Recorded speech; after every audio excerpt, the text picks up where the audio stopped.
We are so thankful for you coming tonight. And we are, with great honor, would like to honor you with this honorary Master of Fine Arts.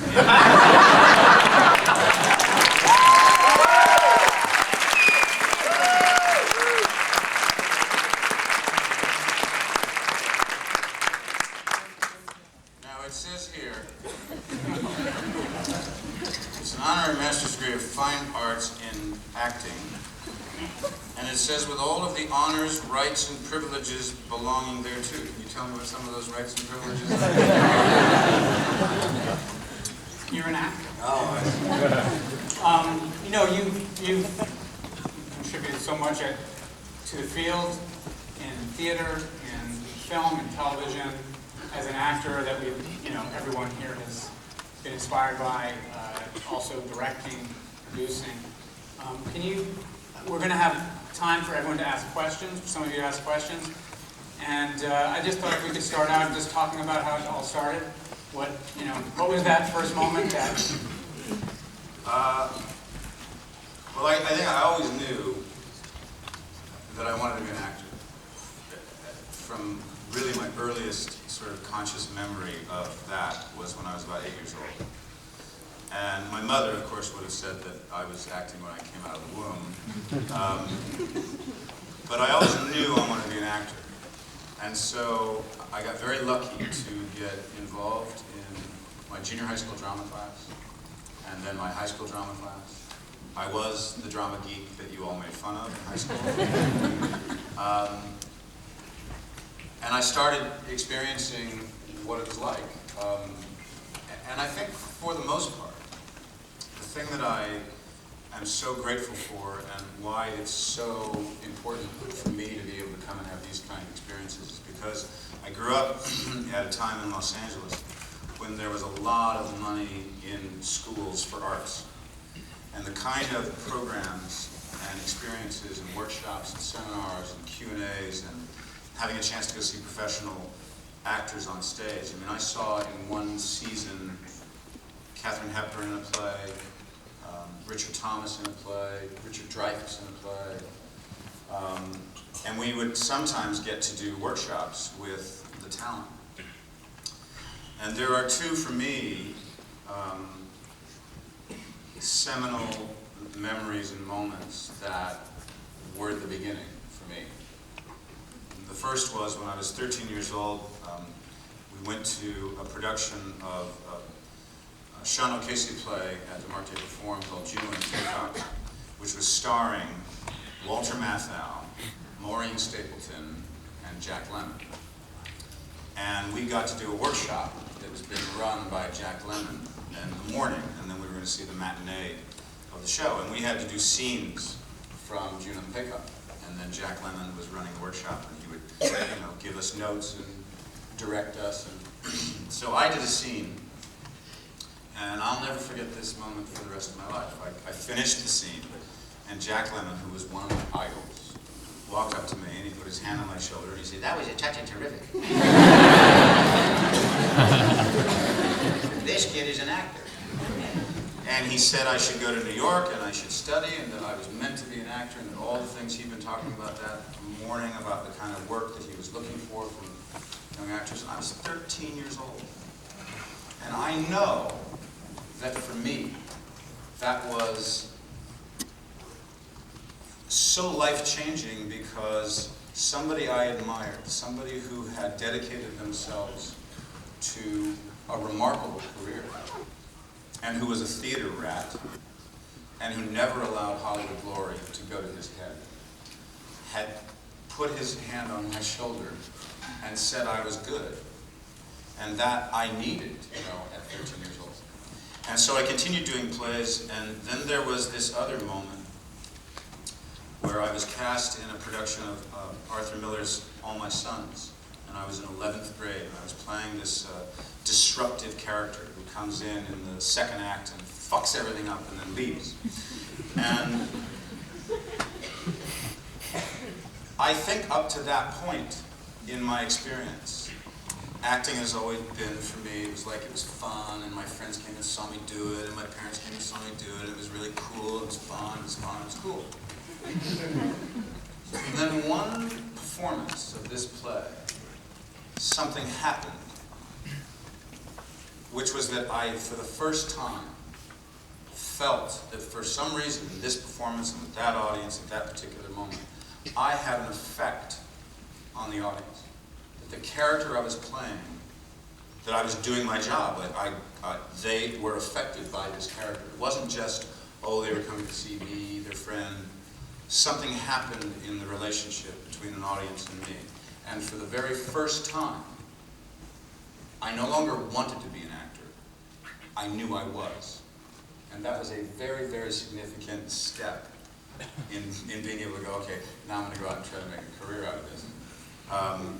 And why it's so important for me to come and do these kind of things, or the kind of work that we do at the Old Vic with particularly emerging talents, is that, you know, the great ending of this Jack Lemmon story is that 11 years later, after I had gone to New York and I had started out as an actor, I got a chance to audition to play his son in a Broadway production of Long Day's Journey into Night.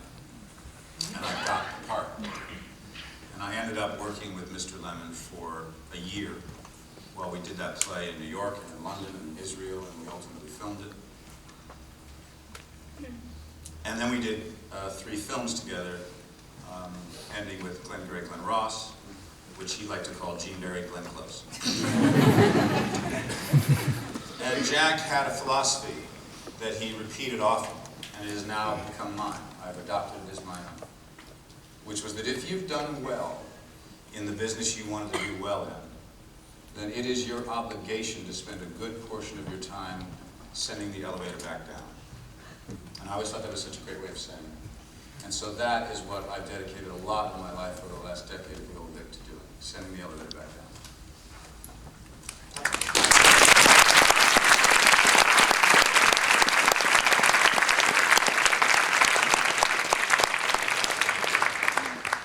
We have with our students here are actors, becoming actors, directors, cinematographers, producers, screenwriters, photographers, animators, some journalists here. These students collaborate. They work together. They make films together. Even in their own discipline, we teach them the other crafts to inform their work. Can you just kind of talk all about you've worked with unbelievable directors and other actors, and great work with Mamet's work, O'Neill. Can you just talk about that at all, about the collaboration or about the way these... Well, I mean, that is it. I mean, that is the key to doing anything and doing it well, either in film or in theater. You know, it's about bringing all the elements together. And if you are fortunate enough to not be driven by your own ego, and not believe that all your ideas are the only good ones, and are open to suggestion and to criticism, that's not a good idea. Don't play it that way. That doesn't serve the writing. As long as actors, and to a large degree directors, our job is to serve the writer. Serve the writing. If you serve the writing, you will ultimately serve yourself. I think we have gone through a couple of decades where actors have been spending more time serving themselves. And they have forgotten that it is about the writing. It is about finding out the world that a writer wants to create and doing everything you can to give a director as many choices as they possibly can have in editing. And collaborating and being open about it and loving that aspect of it, because it's so incredible. If you, A, trust the people that you work with and bring an atmosphere of openness and humor to the proceedings so that everybody wants to come to work every day and do their best job. So it is about collaboration, so I think it's fantastic that, you know, I know you guys get a chance to be like a boom operator one day and then catering the next, no, probably not catering. When you get a script, a play or a film scripts, what do you, I mean, how do you evaluate it for you? What do you look for? How do you approach it? Well, it's slightly different things that I'm looking for depending on whether it's a play or whether it's a film, because the two mediums are so completely different. Not in the sense that there's film acting and stage acting.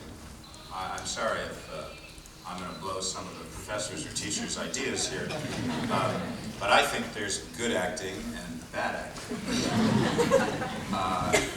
And I think that, you know, if it's a play, it's about what the story is and what the ideas are, and whether I believe in that play and whether I think that I'm the right actor to play that particular role. In film, it's more often it's about the director, because it is a director and an editor's medium. It's not the actor's medium. Now, sometimes you can try so hard to trust a director and bring as many different colors that they're gonna want to put in their painting. And sometimes you get lucky, and I've been very lucky in my film work, because I've had directors who had incredible sensibilities and really chose the right stuff and left all the crap that we tried on the floor.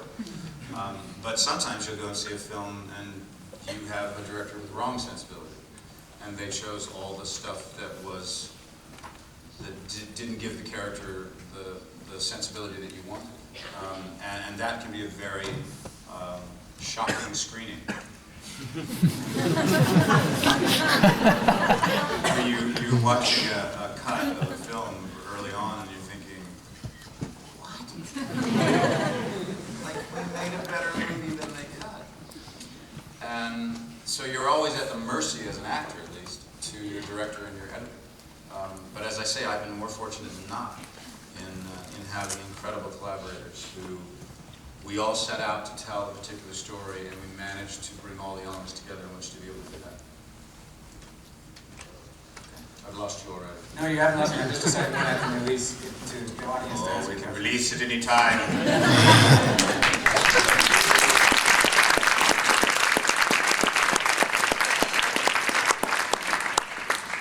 Let's see.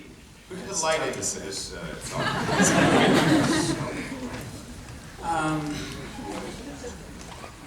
That one, you had something. Well, congratulations on your receipt of the Edward Booth Award.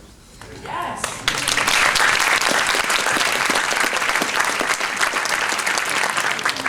Some of our actors here have an opportunity to do short plays. We did a play series on stage over there, and an opportunity to John Martell takes them tour of the facility, and they understand the rich history involved. I heard you say something the other night that I thought was very interesting, and I feel like your acting work really embodies the conundrum you posited at the end of the evening, that something... Now sing a song. That it's possible for a moment at the same time to be both true and false. Yeah. And I feel like a lot of your work embodies the successful exploration of opposite choices. Can you talk a little bit about that? Yeah, I'll talk about in the context of when I got the Booth Award the other night, which for me was incredibly moving, and I felt so honored because it makes me feel like I'm a part of a continuity, because in 1996 I was in that room when we gave it to Jack Lemmon, and in 1999 I gave it to Jason Robards. So the fact that they gave it to me was both very honoring and slightly worrying. Since they call it a Lifetime Achievement Award, and I'm like, well, wait a minute, I'm like not halfway done. But when I was doing some research, because I wanted to bring some of Edwin Booth's ideas to that podium the other night and talk about his feelings about what the craft of acting is and was, even in 1888, I came across this thing, which sort of, I thought, what is that? It was a headline. It was like a newspaper article. Now, why I used this as an illustration was I said in my remarks that I love this kind of thing because it somehow highlights that something can be true and false at exactly the same time. And so I'll make this statement to you, and most of you will say, that can't possibly be true. Booth saves Lincoln's life. Right? That could be true. Depends on which Booth and which Lincoln you're talking about. Because as it turns out, as many of you know, Edwin Booth, and if you don't know, Edwin Booth, the actor's name I got this award in, his brother was John Wilkes Booth. And 2 years before John Wilkes Booth shot